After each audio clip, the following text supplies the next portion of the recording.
বিসমিল্লাহির রহমানির রহিম।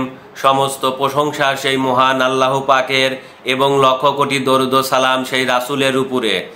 বিশ্বের সকল মানব জাতিকে আমার আন্তরিক সালাম।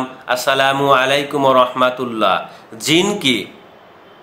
জিন নিয়ে পৃথিবীর সমস্ত মানুষের যে ভুল ধারণা যে অদৃশ্য কোনো আত্মা যেটি এই মানুষের আশপাশে ঘুরে বেড়ায়, এই মানুষ দেখতে পায় না, এদেরকে জিন বলা হয় এবং মানুষের উপরে আসর করে। আসলে এই বিষয়বস্তু সঠিক নয়, কারণ আল্লাহ পাক কোরআনে বলতেছে আমি সেদিন জিন এবং ইনসানের বিচার করব। তাহলে অদৃশ্য কোনো আত্মার যে অন্যায় অপরাধ অপকর্ম করে না, তাহলে তার বিচার কিভাবে করবে? এবং আরও কিছু বিষয়বস্তু জানতে পাই যে আল্লাহ পাক সর্বপ্রথম এই জিনকে সৃজন করেছিল আল্লাহ পাকের ইবাদতের জন্য। তাহলে এখানে আসেন একটি সঠিক তথ্য তুলে ধরি আপনাদের সামনে।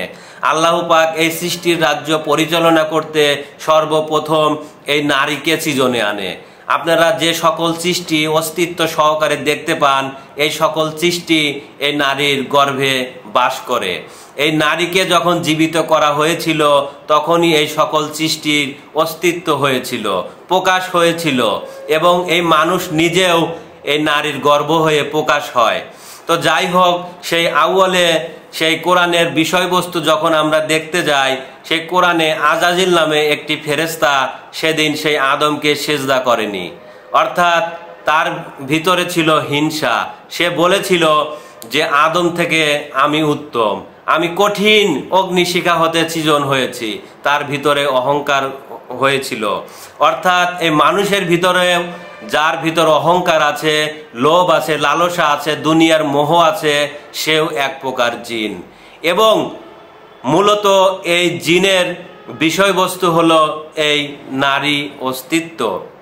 সেদিন সেই আজাজিল ফেরেশতাকে বলা হলো তুমি আমার আদমকে সেজদা করো। আজাজিল ফেরেশতা করল না, তিনি বলেছিল আমি আদমের থেকেও উত্তম। তার মনে অহংকার এসেছিল।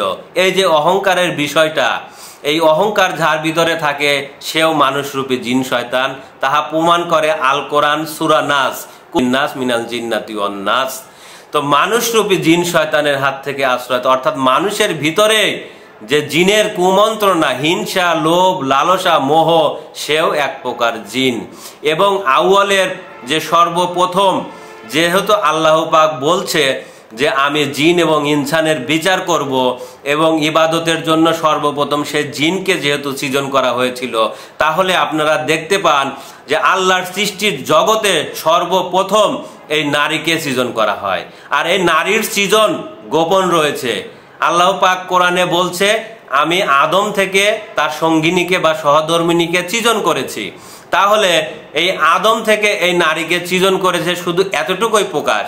কিন্তু এই নারীর যে আত্মরহস্য, এই নারী কিভাবে আত্মা পায়, কিভাবে অস্তিত্ব পায়, এই বিষয়বস্তু কিন্তু আল্লাহ পাক প্রকাশ করেনি। কিন্তু আদমের বিষয়বস্তু প্রকাশ করা আছে যে আদমকে আমি পুতুল রূপে সৃজন করে বা আমার দুই হাতে সৃজন করে আমার স্বীয় আত্মা থেকে ফুৎকারে রূহ দান করলাম বা আত্মা দান করলাম, এভাবে প্রকাশ করা আছে। কিন্তু এই নারীর বিষয়বস্তু প্রকাশ করা হয়নি।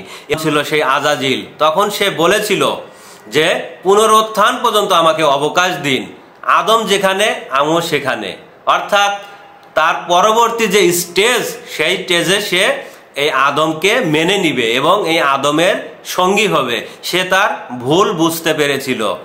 যাই হোক, তো বিষয়বস্তু হলো জিন যদি আপনি দেখতে চান, জিন এই নারীকে দেখেন। আপনারা এই নারী যদি বলেন যে যেহেতু এই নারীর আরো একটি বিষয়বস্তু রয়েছে যে অগ্নিশিখা হতে সে সৃজন, জিন অগ্নিকুলের। সত্যি কথা বলতে এই পৃথিবীর রাজ্য পরিচালনা করতে গেলে, এই মানব জীবনে আসতে গেলে এই নারীকে প্রয়োজন। আর এই নারী এই মানব জীবনে এই সকল সৃষ্টিদেরকে এনে দেয়। এই সৃষ্টিদেরকে এই নারী মানব জীবনে এনে দেয়। সে হলো জিনগত অস্তিত্ব, মানব জীবন বা বংশগত উৎপত্তি বা সৃষ্টির উৎপত্তি যেটাই বলেন সেটা এই নারীর দ্বারা হয়। নারী দ্বারা এই বংশগত উৎপত্তি হয় বা প্রকাশ হয়। তো বিষয়বস্তু হলো এই নারী হলো সেই জিনের মূল বিষয়বস্তু। তো যাই হোক, আমি যতটুকু আমার রবের তরফ থেকে আপনাদেরকে বুঝাতে চেয়েছি, যারা জ্ঞানী আছেন তারা অবশ্যই বুঝে নেবেন। আসসালামু আলাইকুম ওয়া রাহমাতুল্লাহ।